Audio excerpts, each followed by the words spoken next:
कि देवता मेरे आंगन में उतरेंगे कब, जिंदगी भर यही सोचता रह गया।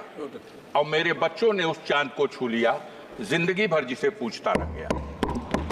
आज जब दुनिया, लोहिया जी ने कहा था कि निर्धन हो या धनवान, सबको शिक्षा मिले समान। आज ये दुख का विषय, पीठासीन अध्यक्ष जी, आपने हमको वर्ष 2024-25 के लिए शिक्षा मंत्रालय के बजट में अनुदानों की मांगों पर चर्चा में भाग लेने का अवसर प्रदान किया। मैं इसके लिए आपका आभारी हूं। माननीय लोहिया जी ने कहा था कि निर्धन हो या धनवान, सबको शिक्षा मिले समान। आज ये दुख का विषय है कि शिक्षा विभाग ने अनुदानों के लिए जो अपने बजट में प्राविधान किया है, उसमें यह अफसोसनाक स्थिति है कि SC, ST और OBC के लिए जहां बजट में वृद्धि करने की आवश्यकता थी, वहां उनके लिए निर्धारित बजट में भारी कटौती की गई है। और इसी क्रम में डॉक्टर भीमराव अंबेडकर साहब एक सेकंड अभय कुमार जी, इसका बजट जो पहले से ही बहुत कम था, इससे पहले मात्र 40 करोड़ रुपया। इससे पहले भी माननीय स्पीकर जी साहब ने बताया कि जब सदस्य बात करते हैं एक हाथ जेब में ना रखें। इस बहरहाल इस बार ये 40 करोड़ का भी जो बजट था, इसे घटा करके अब 30 करोड़ कर दिया गया। एक मानसिकता का पता चलता है। यह भी देखने की बात है कि इस बजट में अल्पसंख्यकों की शिक्षा के लिए उसमें भी पहले की तुलना में भारी कटौती की गई, जबकि उसमें व्यापक वृद्धि की आवश्यकता थी। बजट में SC, ST, OBC को जो मुफ्त कोचिंग के माध्यम से उनको शिक्षा के लिए सहूलियत प्रदान करने का जो बजट था, वो भी पहले से बहुत कम था। लेकिन अफसोस की बात है कि जो था 47 करोड़ रुपया, उसे भी घटा करके अब मात्र 35 करोड़ रुपया कर दिया गया।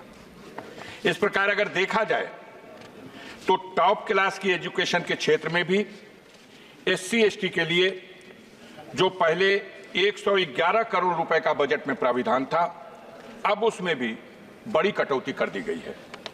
मानवर, आपके माध्यम से हम दो पंक्ति की कविता के साथ अपना भाव, अपना विचार सदन में रखना चाहते हैं कि देवता मेरे आंगन में उतरेंगे कब, जिंदगी भर यही सोचता रह गया। और मेरे बच्चों ने उस चांद को छू लिया, जिंदगी भर जिसे पूछता रह गया।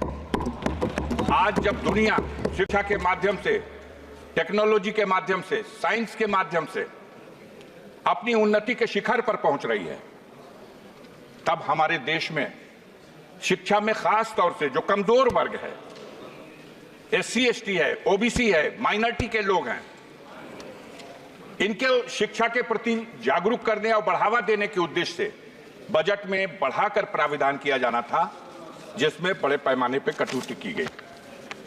ये इस सरकार की दूषित मानसिकता का एक प्रमाण है। वैसे भी हमारे देश में विडंबना का विषय यह है कि दोहरी शिक्षा नीति लागू है।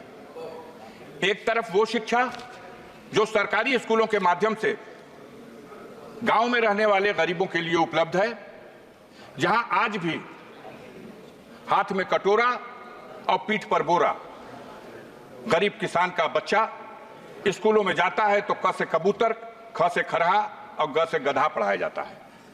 और दूसरी तरफ modern school, private school, Montessori school, इन स्कूलों में जो अंग्रेजी माध्यम से और आधुनिक ढंग से जो शिक्षा दी जाती है, दोनों रास्तों से जो शिक्षा प्राप्त करके बच्चे हमारे ऊपर जाते हैं, तो जब किसी पद के कंपटीशन में दोनों को हिस्सा लेना होता है, तो जो क से कबूतर, ख से खरहा, ग से गधा पढ़ के गया है और जो क से कंप्यूटर पढ़ के गया है, वहां जब मुकाबला होता है तो जरूर जो आधुनिक शिक्षा से लैस उस विद्यालयों से पढ़ के आने वाले छात्र हैं, वो कामयाब होते हैं।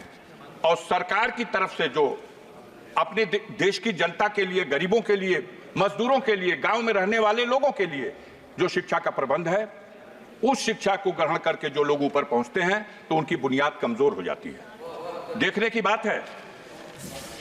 बात है कि ऐसी स्थिति में सबसे जरूरी था कि हम दोहरी शिक्षा नीति को कैसे समाप्त करें, कैसे संतुलन बनाएं। जो प्राइवेट स्कूलों की शिक्षा है वो इतनी महंगी है कि एक गरीब आदमी तो अफोर्ड कर ही नहीं सकता, एक मध्यम वर्ग का आदमी भी उनके बच्चों को 2 में, 3 में, 4 में, 5 में पढ़ने के लिए 2,000 रुपया महीना, 5,000 रुपया महीना, 4,000 रुपया महीना, और बड़ी ऊंची शिक्षा ग्रहण करने के लिए तो कोई साधारण किसान, कोई गरीब, कोई गांव का आदमी अगर अपनी हैसियत को भी बेच दे तो वो अपने बच्चों को डॉक्टर नहीं बना सकता, अपने बच्चों को उस तरह की शिक्षा नहीं दे सकता जो उसके लिए एक सपना है। मानवर, आपके माध्यम से इस सदन में हम आपसे यह अनुरोध करना चाहते हैं कि हमारी सरकार को दोहरी शिक्षा नीति को समाप्त करने की दिशा में पहल करनी चाहिए। और सरकार का यह बजट जिसमें अनुदानों के लिए जो प्राविधान किया गया, इसमें जो SC, ST और OBC और माइनॉरिटी के लोगों को जो सहूलतें पहले से फराहम की जाती रही हैं, उनको शिक्षा के क्षेत्र में बढ़ावा देने के लिए उसमें कटौती किए जाने से यह साबित होता है कि आप दोहरी शिक्षा नीति को बढ़ावा देने का प्रयास कर रहे हैं। मैं इस अवसर पर श्रीमान जी आपके माध्यम से एक बात और कविता के रूप में आपके अपने भाव को इस रूप में रखना चाहता हूं। अभी बात नहीं समझ में आ रही, अभी बोल रहे थे एक सज्जन, तो वो 1 मिनट में शिक्षा की बात कर रहे थे और दूसरी तरफ सागर में चले जा रहे थे। तो सागर और शिक्षा बात समझ में नहीं आ रही। मैं आपके माध्यम से कहना चाहता हूं कि पत्थर के जिगर वालों, गम में वो रवानी है, खुद राह बना लेगा बहता हुआ पानी। और कमजोर की आहों को, मजलूम की आहों को कमजोर समझ लेना अब जालिम हुकूमत के जाने की निशानी है। यहाँ डॉक्टर राजकुमार, हमारे यहाँ सदन में डॉक्टर राजकुमार सांगवान चर्चा हो रही है। डॉक्टर राजकुमार सांगवान मैं अरे मान्यवर, धन्यवाद अध्यक्ष महोदय। नहीं, बहुत समय दिया। धन्यवाद अध्यक्ष महोदय।